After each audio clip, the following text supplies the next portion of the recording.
ದುರ್ಯೋಧನ ಮತ್ತು ಕರ್ಣರ ಸಂಬಂಧ ಶ್ರೇಷ್ಠವಾದ ಸ್ನೇಹ ಅಂತ ಒಂದು ವಾದ. ಇನ್ನೊಂದು ವಾದ, ಇದು ದುರ್ಯೋಧನನ ಸ್ವಾರ್ಥಕ್ಕೆ ಇದ್ದಂತಹ ಒಂದು ಸಂಬಂಧ ಅಂತ. ಇದು ಸ್ನೇಹವೋ ಸ್ವಾರ್ಥವೋ? ಅದು ಶುರುವಾಗಿದ್ದು ಕೃತಜ್ಞತೆಯ ಕಾರಣಕ್ಕೆ. ದುರ್ಯೋಧನನದ್ದು ಪರಮ ಸ್ವಾರ್ಥ. ಅವನಿಗೆ ಅವನ ಸುತ್ತ ಇರುವ ಅಷ್ಟು ಅವನ ಉಪಯೋಗಕ್ಕಾಗೇ ಇರೋದು. ಕರ್ಣ ಆಮೇಲೆ ಅದನ್ನು ತಿರುಗಿಸ್ಕೊಂಡ್ಬಿಟ್ಟ ಬೇರೆ ಕಡೆಗೆ. ದುರ್ಯೋಧನ ಮಾಡುವ ಅಷ್ಟು ಅಸಡ್ಡಾಳ ಕಾರ್ಯಗಳಿಗೆ ಜೈ ಅನ್ನುವವನು. ದುರ್ಯೋಧನನೂ ಸಾಯಬೇಕು ಅಂತ ಹೇಳುವ ಒಂದು ಒಳಗಿನ ಕರ್ಣ ಇದ್ದಾನೆ. ದುರ್ಯೋಧನನದ್ದು ಮಾತ್ರ ಅವನಿಗೆ ಕರ್ಣನ ಮೇಲೆ ಯಾವ ಆಕಾಂಕ್ಷೆಯೂ ಇಲ್ಲ. ಕರ್ಣ ದುರ್ಯೋಧನನಿಷ್ಠ. ದುರ್ಯೋಧನನಷ್ಟು ಕುತಂತ್ರಿ ಶಕುನಿಯೂ ಅಲ್ಲ. ವಸ್ತ್ರಾಪಹರಣದ ಸಂದರ್ಭದಲ್ಲಿ ಪಾಂಡವರು ಮಾಡಿದ್ದು ತಪ್ಪು ಅನ್ನೋದು ಒಂದು ಇದು. ಆದರೆ ಆ ವಸ್ತ್ರಾಪಹರಣಕ್ಕೆ ಕಾರಣವಾದಂತಹ, ಅಂದರೆ ಪ್ರಚೋದನೆ ಕೊಟ್ಟಂತಹ ಆ ಕರ್ಣ ಏನಿದ್ದಾರೆ, ಆ ಕರ್ಣ ಮತ್ತು ದುರ್ಯೋಧನರ ಸಂಬಂಧಗಳ ಬಗ್ಗೆ ಒಂದಷ್ಟು ಮಾತಾಡ್ಬೋದು ಅನಿಸುತ್ತೆ. ದುರ್ಯೋಧನ ಮತ್ತು ಕರ್ಣರ ಸಂಬಂಧ ಬಹಳ ಶ್ರೇಷ್ಠವಾದ ಸ್ನೇಹ ಅಂತ ಒಂದು ವಾದ.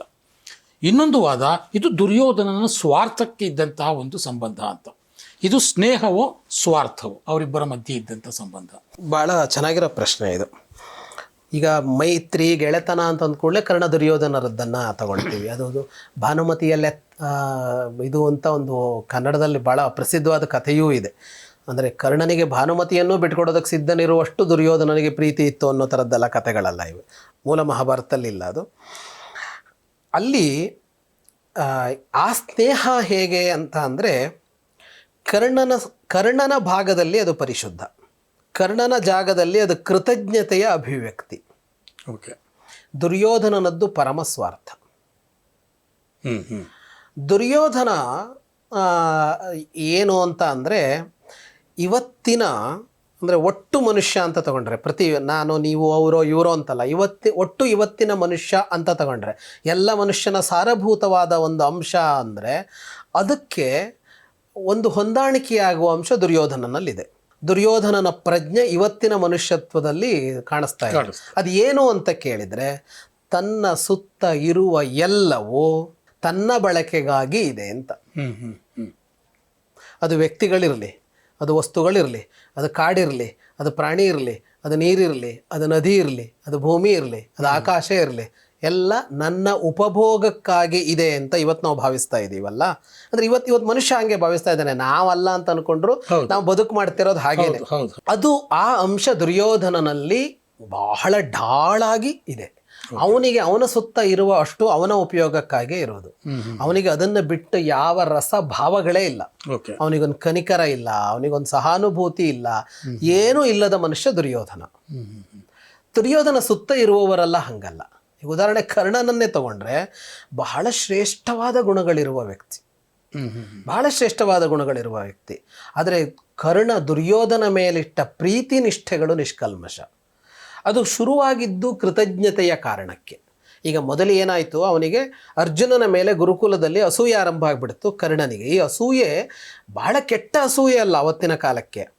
ಅದು ಕ್ಲಾಸಲ್ಲಿ ಫಸ್ಟ್ ರ್ಯಾಂಕಿಗೆ ಇಬ್ಬರು ಹೊಡೆದಾಡ್ತಾರಲ್ಲ, ಕಾಂಪಿಟೇಷನ್, ಸ್ಪರ್ಧೆ ಅದು ಭಾಳ ಸೂಕ್ಷ್ಮ ಸರ್. ಸ್ಪರ್ಧೆಯ ಗೆರೆ ಭಾಳ ಸೂಕ್ಷ್ಮ. ಅದು ಒಂಚೂರು ದಾಟಿ ಬಿಟ್ರೆ ಅದು ಅಸೂಯೆ ಆಗ್ಬಿಡತ್ತೆ, ಅದು ದುಷ್ಟತನಕ್ಕೆ ಇಳಿದು ಬಿಡತ್ತೆ. ಈಗ ಕರ್ಣ ಆಮೇಲೆ ಅದನ್ನು ತಿರುಗಿಸ್ಕೊಂಡ್ಬಿಟ್ಟ ಬೇರೆ ಕಡೆಗೆ. ಅಂದ್ರೆ ಅವನು ಅರ್ಜುನನನ್ನೇ ನಖಶಿಖಾಂತ ದ್ವೇಷ ಮಾಡೋದಕ್ಕೆ ಆರಂಭ ಮಾಡಿಬಿಟ್ಟ. ಅದಕ್ಕೆ ಬೆಂಬಲವಾಗಿ ನಿಂತವನು ದುರ್ಯೋಧನ. ಅವನು ನೋಡ್ದ ಅಲ್ಲಿ ಈ ಗುಂಪಿನಲ್ಲಿ ಬಹಳ ಪ್ರತಿಭಾಶಾಲಿಯಾಗಿ ಕಾಣ್ತಾ ಇದ್ದವನು ಕರ್ಣ. ಅವನಿಗೆ ಅರ್ಜುನನ ಮೇಲೆ ಒಂದು ಅಸೂಯೆ ಇದೆ. ಮೊದಲ ಅಸೂಯೆ ಏನು, ಸ್ಪರ್ಧೆ. ಎಳೆದ ಅವನು ಕರ್ಣನನ್ನು, ಆವಾಗಲೇ ಗುಂಪಿಗೆ ಎಳೆದು ಬಿಟ್ಟ. ಕರ್ಣ ಹೋದ, ರಾಜಕುಮಾರನ ಗುಂಪಾಯ್ತದು. ಅಲ್ಲಿಂದ ಅವನು ಕರ್ಣನ ಕುರಿತು ಒಂದು ವಿಶೇಷ ನಿಗಾ ಇಟ್ಕೊಂಡು ಹೋದ ದುರ್ಯೋಧನ. ಏಕಾಏಕಿ ಅವನಿಗೊಂದು ಅವಮಾನವಾಗುವ ಸಂಗತಿಯೇ ಅದು. ಯಾವುದು, ವಿದ್ಯಾಭ್ಯಾಸದ ಹಂತದಲ್ಲಿ ನೀನು ದ್ವಂದ್ವ ಯುದ್ಧಕ್ಕೆ ಸಮಾನ ಅಲ್ಲ ಅಂತ ಬಂದುಬಿಡುತ್ತಲ್ಲ. ಅವನು ರಾಜಕುಮಾರ, ನೀನು ಸಿಂಹಾಸನದ ಅರ್ಹತೆ ಇಲ್ಲದೆ ಇದ್ದವನ ಜೊತೆಗೆ ಯುದ್ಧ ಮಾಡಬಾರದು ಅಂತಂದಾಗ ನೀನೊಂದು ಮಟ್ಟ ಅಲ್ಲ ಅಂತ ಬಂದಾಗ ಸಿಂಹಾಸನ ಕೊಟ್ಬಿಟ್ಟ. ಈಗ ಕರ್ಣನ ಮನಸ್ಸು ಹೇಗೆ ಆಡಬೇಕು ಅಲ್ವಾ? ಆ ಕೃತಜ್ಞತೆ ಅನ್ನೋದು ಬೆಳೀತಾ ಹೋಯಿತು. ಮುಂದೆಲ್ಲ ಕಡೆಯಲ್ಲಿ ದುರ್ಯೋಧನ ಕರ್ಣನನ್ನು ಹೀಗೇ ನೋಡ್ಕೊಳ್ತಾ ಹೋದ. ಕರ್ಣ ಯಾವುದೋ ಒಂದು ಹಂತದಲ್ಲಿ ನಿರ್ಣಯ ಮಾಡ್ಕೊಂಡ್ಬಿಟ್ಟ, ನನ್ನ ಬದುಕು ದುರ್ಯೋಧನನಿಗಾಗಿ ಅಂತ. ಎಲ್ಲಿಯವರೆಗೆ ಅಂದರೆ, ಅದು ಯಾವುದೋ ಒಂದು ರಾಜ್ಯಕ್ಕೆ ಹೋಗಿ ಒಂದು ಸ್ವಯಂವರ ಏರ್ಪಟ್ರೆ ಇವನು ಹೋಗಿ ಗೆದ್ದು ಅವಳನ್ನು ತಂದು ದುರ್ಯೋಧನನಿಗೆ ಕೊಡ್ತಾನೆ, ಮದುವೆ ಮಾಡ್ಕೊ ಅಂತ. ಆ ಲೆವೆಲ್ಲಿಗೆ ಬರೀ ದುರ್ಯೋಧನನಿಗಾಗಿ ಅಂತ. ಈ ಕರ್ಣನ ಈ ನಿಲುವಲ್ಲಿ ಈ ನಿಲುವು ಸರಿಯೇ. ನಮಗೆ ಯಾರೋ ಅಷ್ಟು ಉಪಕಾರ ಮಾಡಿದಾಗ, ನಮ್ಮ ಬದುಕನ್ನು ಮೇಲೆತ್ತಿದಾಗ ಅವರಿಗೆ ಕೃತಜ್ಞರಾಗಿರಬೇಕು ಅನ್ನೋದ್ರಲ್ಲಿ ಯಾವ ತಪ್ಪೂ ಇಲ್ಲ. ಆದರೆ ಅವನು ದುಷ್ಟನಾಗಿದ್ದಾಗ ಏನು ಮಾಡಬೇಕು ಅನ್ನೋದೊಂದು ಅಂಶ ಇರುತ್ತೆ. ಅವನನ್ನು ಸರಿದಾರಿಗೆ ತಂದಿದ್ದರೆ ಒಳ್ಳೇದಾಗ್ತಿತ್ತೇನೋ. ಅವನು ಕೇಳ್ತಿರ್ಲಿಲ್ಲ, ಇವನನ್ನು ಹೊರಗಾಗ್ತಿದ್ದ. ಅವನ ಅಭ್ಯಾಸವೇ ಹಾಗೆ. ಅವನಿಗೆ ಮಾತ್ರ ಅದು ಬೇಕಾಗಿಲ್ಲ. ಅಂದರೆ ಒಬ್ಬ ನಿಜವಾದ ಸ್ನೇಹಿತ ಯಾರು ಅಂತಂದರೆ ತನ್ನ ಇನ್ನೊಬ್ಬ ಸ್ನೇಹಿತನ ತಪ್ಪು ಒಪ್ಪುಗಳನ್ನು ಕಾಲಕ್ಕೆ ಹೇಳುವಂಥವನು, ಅವನು ತಿದ್ಕೋಬೇಕು ಅಂತ ಬಯಸೋವನು ನಿಜವಾದ ಸ್ನೇಹಿತ ಅಂತ ನಾವು ಇವತ್ತು ಮಾತಾಡ್ತೀವಿ. ಆದರೆ ಕರ್ಣನಿಗೆ ಏನಾಯ್ತು, ಕರ್ಣನಿಗೆ ಅದು ಗೊತ್ತಿಲ್ಲ ಅಂತಲ್ಲ, ಆದರೆ ಅದನ್ನು ಅವನು ಕೇಳೋದಿಲ್ಲ ಅನ್ನೋದು ಅವನಿಗೆ ಚೆನ್ನಾಗಿ ಗೊತ್ತಿತ್ತು. ಅವನು ಮುಂದೆ ಹೇಳ್ತಾನೆ, ಕೃಷ್ಣನ ಹತ್ರ ಹೇಳ್ತಾನೆ, ಪಾಂಡವರ ಬಗ್ಗೆ ಭಾಳ ಕೆಟ್ಟ ಮಾತುಗಳನ್ನೆಲ್ಲ ನಾನು ಆಡಿದ್ದೀನಿ, ಅದು ದುರ್ಯೋಧನನಿಗೆ ಸಂತೋಷ ಆಗಲಿ ಅಂತ ಆಡಿದ್ದೀನಿ ಅಂತ ಆಡ್ತಾನೆ. ಅಂದರೆ ಎರಡು ಕರ್ಣ ಇದ್ದಾರೆ. ಒಂದು ಒಳಗಿನ ಕರ್ಣ ಬೇರೆ, ಅಂತಃಕರಣ ಪೂರ್ಣವಾದ ಒಬ್ಬ ಕರ್ಣ ಇದ್ದಾನೆ. ಹೊರಗಡೆ ಮಾತ್ರ ಅವನು ದುರ್ಯೋಧನನಿಗೆ ಕೊಟ್ಕೊಂಡ್ಬಿಟ್ಟ ತನ್ನ ಬದುಕನ್ನ. ಇಂಥವರನ್ನ ನಮ್ಮ ಬದುಕಲ್ಲಿ ತುಂಬಾ ನೋಡ್ತೀವಿ ಸರ್. ಅವ್ರು ಒಳ್ಳೆಯವರು ನಮಗೆ ಕಾಣಿಸತ್ತೆ, ಆದ್ರೆ ಏನು ಮಾಡೋಕ್ಕಾಗಲ್ಲ, ಹೋಗಿ ಅಲ್ಲಿ ಸೇರ್ಕೊಂಡಿರ್ತಾರೆ, ಅವರಿಗಾಗಿ ಬದುಕ್ತಾ ಇರ್ತಾರೆ. ಅದು ಕರ್ಣ. ಈ ಕರ್ಣ ಕೊಡುವ ಪಾಠಗಳಲ್ಲಿ ಇದು ಒಂದು ನಮಗೆ, ಅದು ನಾವು ಹೇಗಿರಬೇಕು ಅನ್ನೋದಕ್ಕೆ. ಹಾಗಾಗಿ ದುರ್ಯೋಧನನ ವಿಷಯದಲ್ಲಿ ಕರ್ಣನಿಷ್ಠೆಯ ಬಗ್ಗೆ ನಾವು ಪ್ರಶ್ನೆ ಮಾಡೋದಕ್ಕಾಗೋದೇ ಇಲ್ಲ. ಆದರೆ ದುರ್ಯೋಧನ ಮಾತ್ರ ಬಳಸಿದ, ಅವನನ್ನು ಎಲ್ಲೆಲ್ಲಿ ಬೇಕೋ ಅಲ್ಲಲ್ಲಿ ಬಳಸಿದ, ಸಂಪೂರ್ಣವಾಗಿ ಬಳಸಿದ. ಹಾಗಂತ ಒಂದೆರಡು ಸಂದರ್ಭಗಳಲ್ಲಿ ಕರ್ಣ ದುರ್ಯೋಧನನ್ನ ಮೀರಿ ತನ್ನ ಬದುಕು ಅಂತ ನೋಡ್ಕೊಂಡಿದ್ದಿದೆ. ಸಿಕ್ಕಾಪಟ್ಟೆ ಸಂಪತ್ತು ಪಾಂಡವರದ್ದಿತ್ತು, ರಾಜಸೂಯಾಗ ಮಾಡಿ ದೊಡ್ಡ ಶ್ರೀಮಂತರಾಗ್ಬಿಟ್ರು. ಅದರ ಮೇಲೆ ಕಣ್ಣು ಬಿದ್ದೆ ಇವನು ಕಿತ್ಕೊಳ್ಳೋಕೆ ಹೋಗಿದ್ದು, ಜೂಜಾಡಕ್ಕೆ ಹೋಗಿದ್ದು ದುರ್ಯೋಧನ. ಈಗ ಇವರ ಪಾರಂಪರಿಕ ಆಸ್ತಿ ಜೊತೆಗೆ ಪಾಂಡವರದ್ದು ಸೇರಿ ಇವನು ಆಸ್ತಿ ಜಾಸ್ತಿ ಆಗಿದೆ. ಅವರು ಏನೂ ಇಲ್ಲದೆ ಗತಿ ಇಲ್ಲದೆ ಕಾಡಲ್ಲಿದ್ದಾರೆ. ಅವ್ರ ಎದುರಿಗೆ ಹೋಗಿ ಒಂದು ಸಲ ತಾನು ವಿಜೃಂಭಿಸಬೇಕು ಅಂತ ಒಂದು ಘೋಷಯಾತ್ರೆ ಅಂತ ಹೋಗ್ತಾನೆ, ನೆವ ಮಾಡಿಕೊಂಡು. ಅಲ್ಲಿ ಹೋಗಿ ತೋರಿಸ್ತೀನಿ ಅಂತ ಅಲ್ಲಿ ಹೋಗಿ ಏನೋ ಎಡವಟ್ ಮಾಡ್ಕೊಳಕ್ಕೆ ಹೋಗಿ ಗಂಧರ್ವರ ಕೈಯಲ್ಲಿ ಸಿಕ್ಕಾಕೊಂಡ್ಬಿಡ್ತಾನೆ. ಗಂಧರ್ವರು ಇವನನ್ನು ಬಂಧಿಸಿಬಿಡ್ತಾರೆ. ಕರ್ಣ ಓಡೋಗ್ಬಿಡ್ತಾನೆ ಅಲ್ಲಿಂದ. ಕರ್ಣ ಓಡೋಗ್ಬಿಡ್ತಾನೆ. ಅಲ್ಲಿ ಕರ್ಣ ಯಾವುದೋ ಒಂದು ಹಂತದಲ್ಲಿ ದುರ್ಯೋಧನಿಗೆ ಪೂರ್ಣ ಅಲ್ಲ ಅಂತ ಒಂದು ತೋರಿಸ್ಕೊತಾನೆ. ಇನ್ನೊಂದು ಯುದ್ಧ ಆರಂಭ ಆಗತ್ತೆ. ಯುದ್ಧ ಆರಂಭ ಆಗಬೇಕು. ಭೀಷ್ಮನಿಗೆ ದುರ್ಯೋಧನ ಪಟ್ಟ ಕಟ್ಟಿಬಿಡ್ತಾನೆ ಮೊದಲು ಸೇನಾಧಿಪತಿಯಾಗಿ, ಕುರುಕ್ಷೇತ್ರ ಯುದ್ಧಕ್ಕಿಂತ ಮೊದಲು. ಪ್ರಾಯಶಃ ಕರ್ಣನಿಗೆ ನಿರೀಕ್ಷೆ ಇತ್ತೇನೋ, ಯಾಕೆಂದ್ರೆ ಅವನ ಮಟ್ಟ ಅಂತದ್ದು ಆ ಎತ್ತರದ್ದು ಹೌದು ವೀರರಲ್ಲಿ.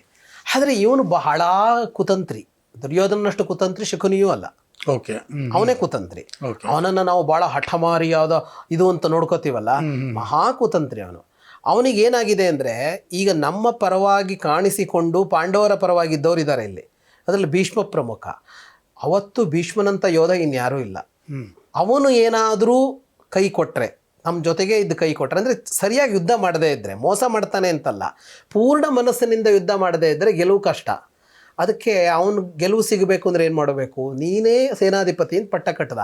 ಆಗ ಅವನಿಗೆ ಅನಿವಾರ್ಯ ಅದು. ಹೌದು, ಅವನ ಕುತಂತ್ರ ಅದು.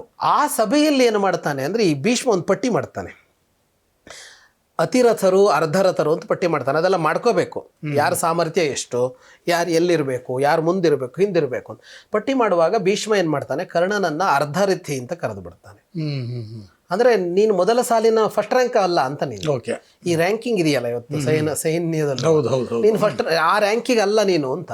ಅವನಿಗೆ ಅವಮಾನ ಆಗ್ಬಿಡತ್ತೆ. ಅವನು ಪ್ರತಿಜ್ಞೆ ಮಾಡ್ತಾನೆ, ನೀನು ಯುದ್ಧ ಬಿಡುವವರೆಗೆ ನಾನು ಯುದ್ಧ ಮಾಡೋದಿಲ್ಲ ಅಂತೇಳಿ ಹೋಗ್ಬಿಡ್ತಾನೆ. ಇಲ್ಲಿ ಬರೋ ಪ್ರಶ್ನೆ, ನಿನಗೆ ನಿನ್ನ ಈಗೋ ಹರಟಾದಾಗ ದುರ್ಯೋಧನ ಕಾಣಿಸ್ಲಿಲ್ವಾ ಅನ್ನೋ ಒಂದು ಪ್ರಶ್ನೆ ಬರುತ್ತೆ. ಈ ಹಂತದಲ್ಲಿ ಅವನು ದುರ್ಯೋಧನನ ಮೀರಿದಾನೆ, ಕರ್ಣ ಕೂಡ. ಅದು ಆಮೇಲೆ ಬೇರೆ ಆಗತ್ತೆ. ಆಮೇಲೆ ಕರ್ಣ ಭೀಷ್ಮ ಇದರಲ್ಲಿ ಶರಶಯ್ಯಗೆ ಬಿದ್ದಾಗ ಕರ್ಣ ಹೋಗ್ತಾನೆ. ಆಗ ಭೀಷ್ಮ ಹೇಳ್ತಾನೆ, ನೀನು ಅತಿರಥ ಅಲ್ಲ ಅಂತ ನನ್ನ ಅಭಿಪ್ರಾಯ ಏನಲ್ಲ, ಬೇಕಂತಲೇ ಮಾಡಿದ್ದೆ ಅದನ್ನ ಅಂತ. ನಿನಗೆ ಪಾಂಡವರ ಮೇಲೆ ಸಿಕ್ಕಾಪಟ್ಟೆ ದ್ವೇಷ ಇತ್ತು, ಹಾಗಾಗಿ ನಿನ್ನನ್ನು ಆ ಪಟ್ಟಿಲಿ ಸೇರಿಸಿದ್ದಷ್ಟೇ ನಾನು ಅಂತ ಹೇಳ್ತಾನೆ. ಅದು ಬೇರೆ. ಇದಿಷ್ಟ ಆಯ್ತಲ್ಲ. ಇನ್ನೊಂದು ಕಡೆಯಲ್ಲಿ ಕೃಷ್ಣ ಅವನ ಬಳಿಗೆ ಹೋಗ್ತಾನೆ, ಕರ್ಣನ ಬಳಿಗೆ ಸಂಧಾನ ಮುರಿದಾಗ ಕೃಷ್ಣ. ಈಗ ನಾವು ಅಂದ್ಕೊಂಡಿದ್ದೀವಿ ಅಲ್ಲಿ ಹೋಗಿ ಅವನ ಹುಟ್ಟಿನ ಕಥೆಯನ್ನೆಲ್ಲ ಹೇಳಿ ಕರ್ಣನನ್ನು ಇದು ಮಾಡಿಬಿಟ್ಟ ಅಂತ. ಅದಂಗೇನಾಗಿರಲ್ಲ, ಮೊದಲೇ ಗೊತ್ತಿರುತ್ತೆ, ನಾವು ಹಿಂದೆ ಮಾತಾಡಿದ್ವಿ ಅದನ್ನ, ಸೂರ್ಯ ಹೇಳಿರ್ತಾನೆ.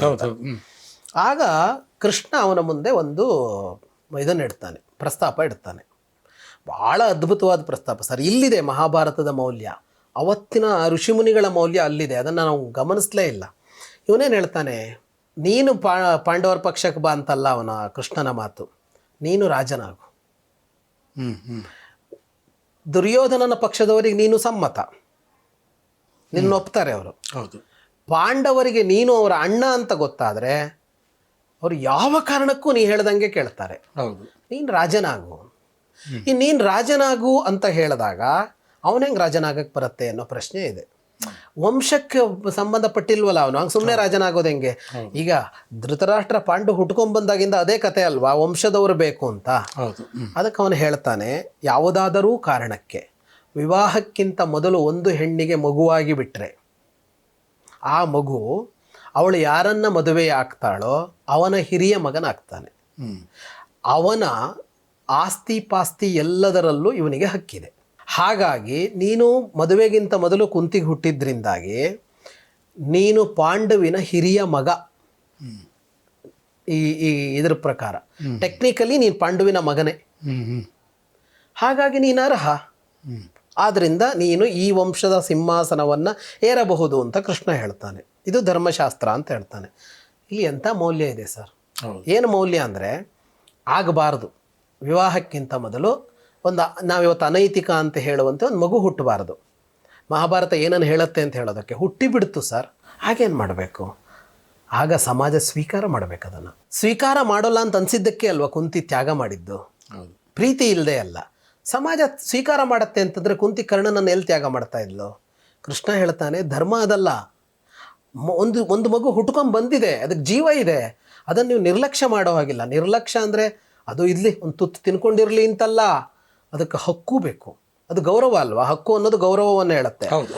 ಬೇರೆ ಮಕ್ಕಳಿಗೆ ಯಾವ ಹಕ್ಕುಗಳಿವೆಯೋ ಅಷ್ಟು ಬೇಕು, ಮತ್ತು ಒಂದು ತೂಕ ಎಷ್ಟು ಹೆಚ್ಚು ಅಂದರೆ ಹಿರಿಯವನಾಗ್ತಾನೆ ಅವನು. ಈ ಮೌಲ್ಯಗಳನ್ನೆಲ್ಲ ನಾವು ಬಿಟ್ಟುಕೊಂಡು ನೈತಿಕ ಅನೈತಿಕ ಮೌಲ್ಯ ಅಪಮೌಲ್ಯ ಅಂದರೆ ಸರಿ, ಇದು ನಿಜವಾದ ಮಾನವೀಯತೆ ಅಲ್ವಾ ಅಂತ ಇದನ್ನು ಧರ್ಮ ಹೇಳ್ತಾ ಇರೋದು ಅಂತ ಮಹಾಭಾರತ ತೋರಿಸ್ಕೊಡ್ತಾ ಇರೋದು. ಇಲ್ಲಿ ಈಗ ಕರ್ಣನ ಮುಂದಿರೋ ಆಫರ್ ಯಾವುದು? ಇವನು ರಾಜನಾದರೆ ಯುದ್ಧವೇ ನಡೆಯೋಲ್ಲ ಅಂತ. ಪಾಂಡವರಿಗೂ ರಾಜ್ಯ ಬೇಡ, ಕೌರವರಿಗೂ ರಾಜ್ಯ ಬೇಡ. ಎಷ್ಟು ಒಳ್ಳೆ ಸೂತ್ರ ಕೃಷ್ಣನದ್ದು ಅಂತ. ಆದರೆ ಇದಕ್ಕೆ ಅವನು ಏನು ಹೇಳಬೇಕು? ಅವನು ಹೇಳ್ತಾನೆ, ಯಾವ ಕಾರಣಕ್ಕೂ ಬೇಡ ಯುದ್ಧ ಆಗಲಿ. ಯಾಕೆ ಅಂದರೆ ಸಿಂಹಾಸನ ಏರುವ ಯೋಗ್ಯತೆ ಇರುವುದು ಯುಧಿಷ್ಠಿರನಿಗೆ ಮಾತ್ರ ಅಂತ ಕರ್ಣ ಹೇಳ್ತಾನೆ. ಇದು ಬೇರೆ ಕರ್ಣ. ನಾನು ಎರಡು ಕರ್ಣ ಇದ್ದಾನೆ ಅಂತ ಒಂದ್ಸಲ ಹೇಳದ್ನಲ್ಲ. ಅಂತರಂಗದ ಕರ್ಣ, ಬಹಿರಂಗದ ಕರ್ಣ. ಬಹಿರಂಗದ ಕರ್ಣ ದುರ್ಯೋಧನ ನಿಷ್ಠ. ದುರ್ಯೋಧನ ಮಾಡುವ ಅಷ್ಟು ಅಸಡ್ಡಾಳ ಕಾರ್ಯಗಳಿಗೆ ಜೈ ಅನ್ನುವವನು. ಅಂತರಂಗದ ಕರ್ಣ ಅವನು ಬೇರೆ, ಅವನು ಪರಮ ವಿವೇಕಿ. ಅವನು ಹೇಳ್ತಾನೆ ಯುದ್ಧ ಆಗಬೇಕು, ಯುಧಿಷ್ಠಿರ ರಾಜನಾಗಬೇಕು ಅಂತ. ಇದರ ಅರ್ಥ ಏನು? ಯುದ್ಧದಲ್ಲಿ ನಾವು ಸಾಯಬೇಕು ಅಂತ, ದುರ್ಯೋಧನನೂ ಸಾಯಬೇಕು ಅಂತ ಹೇಳುವ ಒಂದು ಒಳಗಿನ ಕರ್ಣ ಇದ್ದಾನೆ. ಈ ಮೂರು ಹಂತದಲ್ಲಿ ಕರ್ಣ ದುರ್ಯೋಧನನ್ನ ಮೀರಿ ಕಾಣಿಸಿಕೊಳ್ತಾನೆ. ಅದನ್ನು ಹೊರತುಪಡಿಸಿ ಬಹಿರಂಗದ ಇಡೀ ಬದುಕಿನಲ್ಲಿ ಕರ್ಣ ದುರ್ಯೋಧನ ನಿಷ್ಠ, ದುರ್ಯೋಧನನ ಮೈತ್ರಿಗಾಗಿಯೇ ಇದ್ದವನು ಅಂತ ಕಾಣಿಸ್ಕೊಳ್ತಾನೆ. ಹಾಗಾಗಿ ಕರ್ಣನ ಸ್ನೇಹ ಪರಿಶುದ್ಧ ಅಂತಲೇ ಕರಿಬೇಕು ನಾವು ಅದನ್ನು. ದುರ್ಯೋಧನನದ್ದು ಮಾತ್ರ ಅವನಿಗೆ ಕರ್ಣನ ಮೇಲೆ ಯಾವ ಆಕಾಂಕ್ಷೆಯೂ ಇಲ್ಲ. ಈಗ ಯುದ್ಧ ಹಂತದಲ್ಲಿ ಕರ್ಣ ಸಭಾತ್ಯಾಗ ಮಾಡಿ ಯುದ್ಧ ಮಾಡೋದಿಲ್ಲ ಅಂತ ಅವಮಾನಿತನಾದ ಹೋದಾಗ ದುರ್ಯೋಧನ ಏನು ತಲೆ ಕೆಡಿಸ್ಕೊಂಡಿಲ್ಲ. ಭೀಷ್ಮನ ನೇತೃತ್ವದಲ್ಲಿ ಯುದ್ಧ ಮಾಡ್ತಾನೆ ಇದ್ದ ಅವನು. ಭೀಷ್ಮನ ನೇತೃತ್ವದಲ್ಲಿ ಯುದ್ಧ ಗೆದ್ದು ಬಿಟ್ಟಿದ್ರೆ ಕರ್ಣ ಪಿಕ್ಚರಿಗೆ ಬರ್ತಾ ಇರಲಿಲ್ಲ. ದುರ್ಯೋಧನಿಗೇನು ಸಂಬಂಧ ಇಲ್ಲ. ಕುರುಕ್ಷೇತ್ರದ ಯುದ್ಧದುದ್ದಕ್ಕೂ ಬರೀ ಮೋಸದಾಟಗಳೇ ನಡೆದಿದ್ವು. ಮೋಸದಾಟ ಅಂತ ನೋಡಬೇಕು ಅಂತ ಒಂದು ವಿಶ್ಲೇಷಣೆ ಇದೆ. ಇದು ಧರ್ಮ ಯುದ್ಧವ ಅಧರ್ಮ ಯುದ್ಧವ ಅಂತ ನಿರ್ಣಯಿಸಬೇಕು ಅಂತ ಅನ್ಸುತ್ತೆ. ಯುದ್ಧದ ಪರಿಣಾಮದಲ್ಲಿ ಯಾರು ಗೆದ್ರೆ ಧರ್ಮ ಉಳಿಯುತ್ತೆ. ಫಲದ ಆಧಾರದಲ್ಲಿ ಯುದ್ಧ ಗೆದ್ದುಕೊಳ್ತೀರಿ ಅಂದರೆ ಲೋಕಕ್ಕೇನು ಸಂದೇಶ ಹೋಯಿತು? ಧರ್ಮ ಯುದ್ಧ ಅಂತ ಅಂದರೆ ಧರ್ಮ ಗೆಲ್ಲಬೇಕಾದ ಯುದ್ಧ. ನಿಯಮ ಅಂತ ಅನುಸರಿಸೋದಲ್ಲ, ನಿಯಮದ ಹಿಂದಿನ ಭಾವ ಏನು? ಯುದ್ಧ ಮಾಡುವಾಗ ಕೆಲವು ತಂತ್ರಗಳು ಅನಿವಾರ್ಯ.